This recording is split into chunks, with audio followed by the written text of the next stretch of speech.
السلام علیکم ورحمۃ اللہ وبرکاتہ۔ بسم اللہ الرحمن الرحیم۔ وعن ابن مسعود قال قال رسول اللہ صلی اللہ تعالی علیہ وسلم من قرأ حرفا من کتاب اللہ فلہ بھی حسنہ والحسنۃ بعشر امثالها لا اقول الف لام میم حرف الف حرف ولام حرف ومیم حرف، رواہ ترمذی والدارمی۔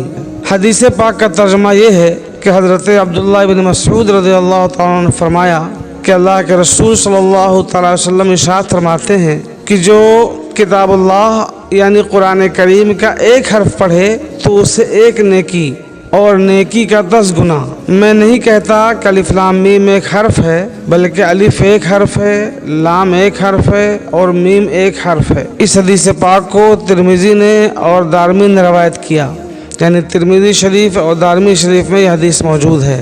حضرات گرامی، مفہوم حدیث واضح ہے۔ اللہ کے نبی صلی اللہ علیہ وسلم فرماتے ہیں کہ جو قرآن مقدس کا ایک حرف پڑھ لے تو اللہ تعالیٰ اسے ایک نیکی عطا فرماتا ہے، اور وہ ایک نیکی 10 گنا کے ساتھ، یعنی گویا کہ قرآن مقدس کا جس نے ایک حرف پڑھا اللہ جل مجدہ القدیر اسے 10 نیکی عطا فرماتا ہے۔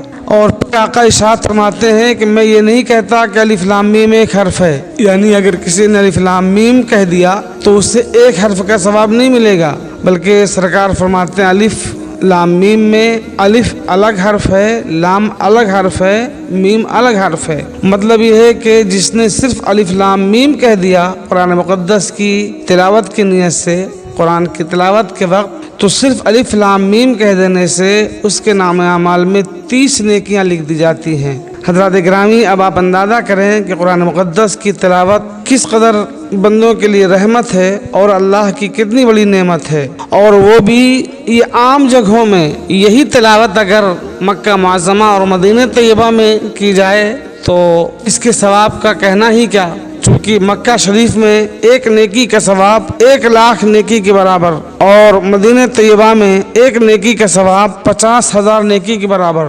تو جس نے قرآن مقدس کی ایک آیت پڑھ لی، اب اس آیت میں ہر نیکی پہ 1,00,000 نیکیاں عطا کی جاتی ہیں۔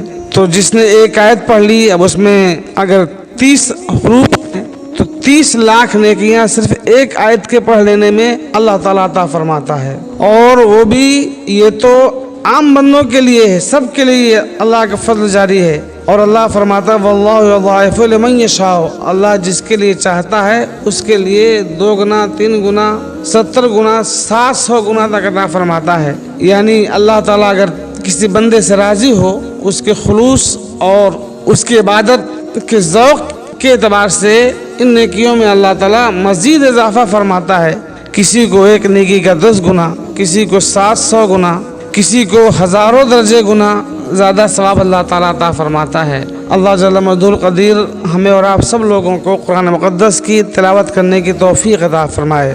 ایک سوال پیدا ہوتا ہے کہ قرآن مقدس میں بعض خبیث چیزوں کے نام بھی ہیں، مثلا ابو لہب، ابلیس، شیطان، خنزیر وغیرہ، تو کیا جب ہم قرآن کی تلاوت کریں گے تو ان ناموں کی تلاوت پر بھی ثواب ملے گا اسی حساب سے کہ نہیں؟ تو حضرات گرامی، علماء فرماتے ہیں کہ ہاں، ان ناموں کی تلاوت پر بھی اسی حساب سے ثواب دیا جائے گا، اس لیے کہ ان ناموں میں جو حروف ہیں، یہ جو نام ہیں، یہ خود برے نہیں ہیں، نہ ان کے معنی برے ہیں، بلکہ یہ جن کے نام ہیں وہ برے ہیں۔ یہ نام برے نہیں، ان میں جو حروف ہیں وہ تو کلام اللہ کے ٹکڑے ہیں۔ جن کے نام ہیں، مثلا ابو لہب جس شخص کا نام ہے وہ برا ہے، ابلیس جس بدبخت کا نام ہے وہ برا ہے، شیطان جس بدبخت کا نام ہے وہ برا ہے۔ ان ناموں میں کوئی قباحت اور کوئی برائی نہیں ہے، لہذا دوران تلاوت یہ نام آئیں گے تو ان میں بھی اللہ جل مجدہ القدیر اتنا ہی ثواب عطا فرماتا ہے جتنا قرآن مقدس کی تمام آیتوں کی تلاوت کا ثواب دیا جاتا ہے۔ اللہ جل مجدہ القدیر ہمیں اور آپ سب لوگوں کو قرآن مقدس کی تلاوت کرنے کی توفیق عطا فرمائے۔